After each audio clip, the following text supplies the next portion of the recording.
Hi, this is Travis with another workout video for you guys. So today I'm going to be talking about the TRX, and I'm going to be showing you some ways to work out the shoulders.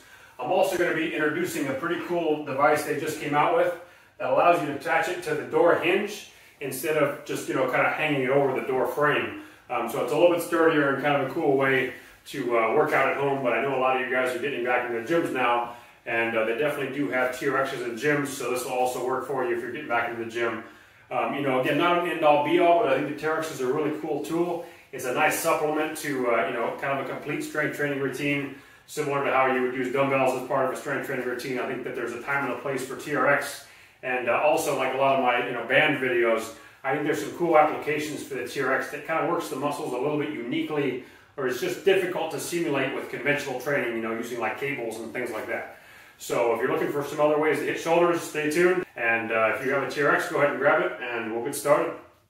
Okay, so a really great way I like to work shoulders with the TRX are doing some different letters. Now some of the conventional letters are like the T's and the I's and the L's, and I'll talk about that in a little bit. But I think this is a great way to warm up, and it also really works nicely as a finisher. So if you're looking for a little extra emphasis on the shoulders, or you want to warm up the shoulders, one of the movements that we tend to not get as much of with conventional weight training is what we call external rotation. And that's when you tend to turn the shoulder out. We can turn it out and up, but basically going out to the side works the rotator cuff a little bit uniquely, gives it more emphasis than if you're doing kind of conventional, presses and pulls and things of that nature. And so the TRX works really nicely. And so what I'll do is I'll just take these straps. Sometimes a good starting point, if you're curious, how far should I stand? I kind of just walk right up to it with this thing about where my armpit is, and I'll just fall back from there, okay? And then from there, what I'm going to do is turn my hands out and to the side. So I kind of make a W type motion here. And so what I can do is keep my elbows fairly close to my sides. And if you're worried about your neck, you can just keep your gaze right at where that anchor point is. So I usually just tell people to keep their eyes right on the anchor point. You don't want to be looking too high or too low. So you don't want to be down here. Just sort of keep that nice tall posture and come into this position. And now I can start to move my elbows up and away from my body a little bit more. Now when I'm up here, I'm not necessarily shrugging a whole lot. I'm not tacking my shoulders down either. I'm just sort of letting them raise a little bit, but I'm not necessarily purposely elevating them. And so I can come through these transitions pretty quickly. And so it's just a nice way to warm up the shoulder. And so what I'll do a lot of times is I'll pick, maybe I'll do a few low, come in, do a couple in the mid-range, come up a little higher with some of the top. The higher my elbow goes, the more you're going to tend to get these upper trapezius kicking in.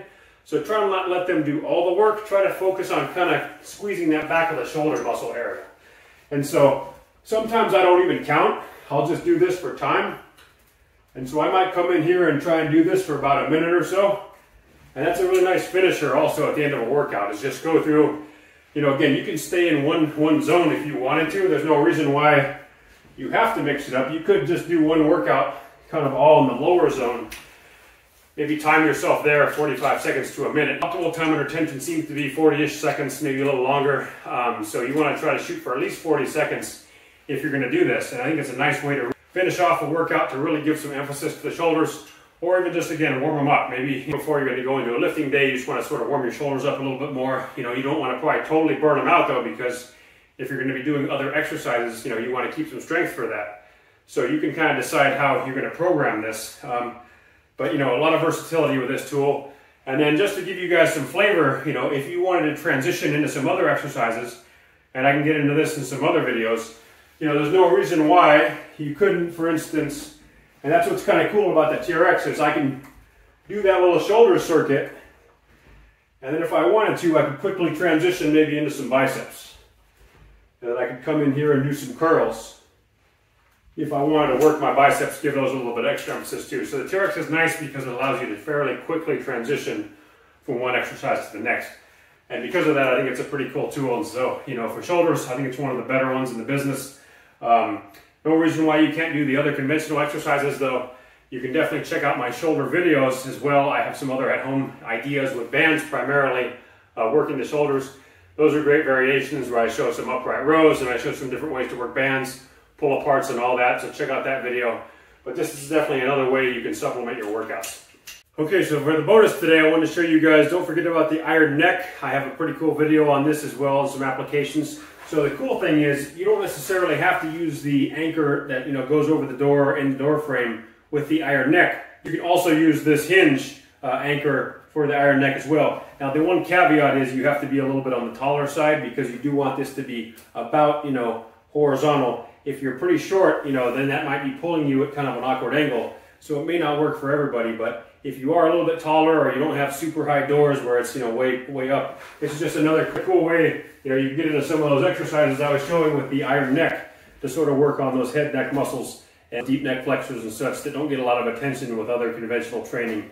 So if you want to learn a little more about it and see how to use it, I posted another video on that, so feel free to check that out. I'll be posting some other videos later on the TRX, other applications at home, other body parts that I like to use it for. So stay tuned for that. And as always, I hope you guys have some fun.